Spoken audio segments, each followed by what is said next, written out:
আপনার গায়ে আমি লাঠির আঘাত করে আপনার জামাটা খুলে ফেলেন, আমি আপনার উদাম গায়ে আপনার গায়ে আঘাত করতে চাই।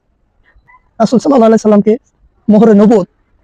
আসসালামু আলাইকুম ওয়া রাহমাতুল্লাহি ওয়া বারাকাতুহু। আসরের নামাজ শেষ করে এসে একটু ছাদে বসলাম, তো খুবই মনোরম পরিবেশ, ভালো লাগতেছে। ভাবলাম আপনাদের সাথে একটু কথা বলি, পাশাপাশি একটা হাদিসও শোনাই নবী করিম সাল্লাল্লাহু আলাইহি সাল্লামের। একদিন সাহাবীদেরকে নিয়ে হযরত মুহাম্মদ সাল্লাল্লাহু আলাইহি সাল্লাম মসজিদের মেম্বারে বসলেন। তখন আমার নবী বলতেছে, বান্দার হক আল্লাহ তাআলা কখনো ছেড়ে দেয় না। খেয়াল করে শুনবেন, বান্দার হক আল্লাহ তাআলা কখনো ছেড়ে দেয় না। আল্লাহর হক ছেড়ে দেয়, কিন্তু কোনো বান্দার হক আল্লাহ তাআলা ছাড়বে না। যদি আমিও নবী, আমিও এই দৌজাহানের নবী, আমার উপর যদি কারো হক থেকে থাকে তোমরা বলো, আমি সেটা যথানিয়মে পালন করব। তখন কোনো সাহাবী দাঁড়ায় না, একটা সাহাবী দাঁড়িয়ে বলল, হে নবী, আপনার উপর আমার হক আছে। তখন রাসূল সাল্লাল্লাহু আলাইহি সাল্লাম বললেন, আমার উপর তোমার হক আছে, কি হক সেটা বলো। তখন সেই সাহাবী বলল যে, যুদ্ধের ময়দানে কাফেরদেরকে মারতে গিয়ে একটা লাঠির আঘাত আপনি আমার পিঠের উপরে ফেলেছেন, মানে আঘাত করেছে আর কি, লাঠির আঘাত অজান্তেই লেগে গেছে ওই সাহাবীর গায়ে। আপনি যদি এই কেসটা, এই নিয়মটা আদায় করতে চান, তাহলে আপনি আপনার গায়ে আমি লাঠির আঘাত করে এই কেসটা ফিরিয়ে দিতে চাই। তখন তো উমরে ফারুক, উমর রাদিয়াল্লাহু তাআলা পাশে বসেছিলেন। উমরকে তো চিনেনি আপনার, হযরত উমর রাদিয়াল্লাহু তাআলা সম্পর্কে আর কিছু বলা লাগবে না। সো তিনি তো রাগে একদম গা জ্বলতেছে। তখন রাসূল সাল্লাল্লাহু আলাইহি সাল্লাম বললেন, ও উমর থামো, যেহেতু বান্দার হক বান্দাকে মেটাতে দাও।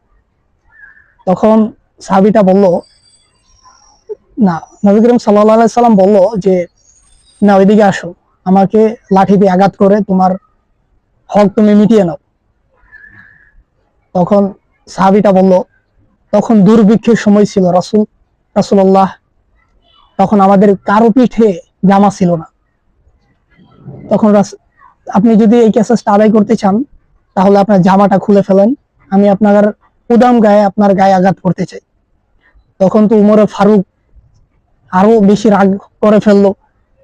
তখন বলতেছে, এই সাহাবীকে বলতেছে, এদিকে আয়, তোকে মারাচ্ছে রাসূলকে। তখন আবার সান্ত্বনা দিল, এ উমর থামো। রাসূল সাল্লাল্লাহু আলাইহি সাল্লাম বললেন যে, বান্দার হক বান্দাকে মেটাতে দাও, তুমি কথা বলিও না। তখন সাহাবীটা বলল, আপনি আপনার জামা খুলে ফেলেন। তখন রাসূল সাল্লাল্লাহু আলাইহি সাল্লাম তার পিঠের দিকে জামা আঙ্গিয়ে ধরল, আর সাহাবীকে বলল, আসো, লাঠি দিয়ে আমাকে আঘাত করে তোমার হক তুমি মিটিয়ে নাও। তখন রাসূল সাল্লাল্লাহু আলাইহি সাল্লাম তার জামা মোবারক এভাবে আগে আঙ্গিয়ে নিলেন। আঙ্গানোর পর সেই সাহাবী পিছন দিয়ে জড়িয়ে ধরে রাসূল সাল্লাল্লাহু আলাইহি সাল্লামকে মোহরে নবুয়ত, সেই মোহরে নবুয়তে চুম্বন করলেন। সুবহানাল্লাহি ওয়া বিহামদিহি। সেই সাহাবীটা বললেন, ইয়া রাসূলুল্লাহ, আপনি আমাকে মাফ করবেন, অনেক দিনের সাধনা, অনেক দিনের জল্পনা কল্পনা, আমি আপনার পিঠে মোহরে নবুয়তে চুম্বন করব, এর জন্য এতক্ষণ এই মিথ্যে নাটকটার জন্য আপনি আমাকে মাফ করে দিয়েন।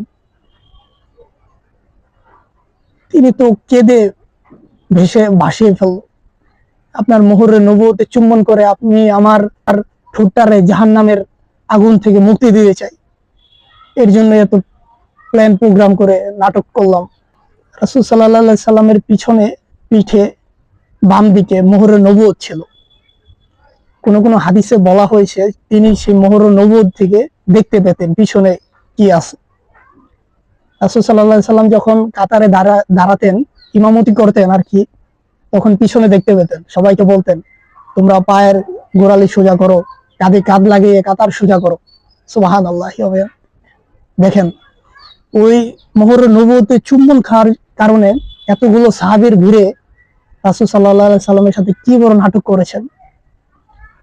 যেহেতু মোহরে নবুয়তে চুম্বন করেছেন, সেহেতু সে তো আর জাহান্নামী না, তার ঠোঁট জাহান্নামের আগুন হারাম।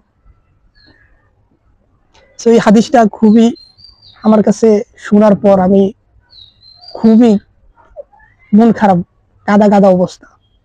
দেখেন কত ভালোবাসছে, কত ভালোবাসছে আমার রাসূলকে সাহাবীরা, আর আমরা কি করছি? দিনের পর দিন, রাতের পর রাত, মাসের পর মাস, নবীর কোনো সুন্নাহ নাই, নবীর কোনো জামা নাই, নবীর কোনো কালাম আমাদের মুখস্থ নাই, নবীর কোনো জীবনী মুখস্থ নাই আমাদের। আমরা নামে মুসলমান, আমরা কাজে মুসলমান না। 5 ওয়াক্ত নামাজ নাই, কোনো ফরজ নামাজের পর কোনো সুন্নাহ নাই। যদিও ফরজ নামাজ পড়ি, ফরজ নামাজের পর দ্রুত মসজিদ থেকে বের হয়ে যাই, অথচ যে দ্রুত মসজিদ থেকে বের হয়ে গেল সেও জানে না যে প্রতি সেকেন্ড, প্রতি মিনিট তার জন্য ফরজ নামাজ লেখা হচ্ছে তার আমল নামে, মসজিদে থাকাকালীন অবস্থায়। হতভাগা, জ্ঞান অর্জন করে না।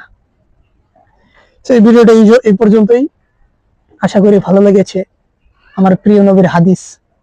আর যদি আপনি প্রথম শুনে থাকেন যে আমার রাসূলের পিছনে বাম দিকে মোহর নবুয়ত ছিল, সেটা দিয়ে তিনি দেখতে পেতেন, অবশ্যই ভিডিওটা শেয়ার করে আপনি আপনার টাইম লাইনে দিয়ে দিবেন। এ পর্যন্তই। আশা করি ভালো থাকবেন, সুস্থ থাকেন। সবাইকে দোয়া করি। আসসালামু আলাইকুম ওয়া রাহমাতুল্লাহি ওয়া বারাকাতুহু।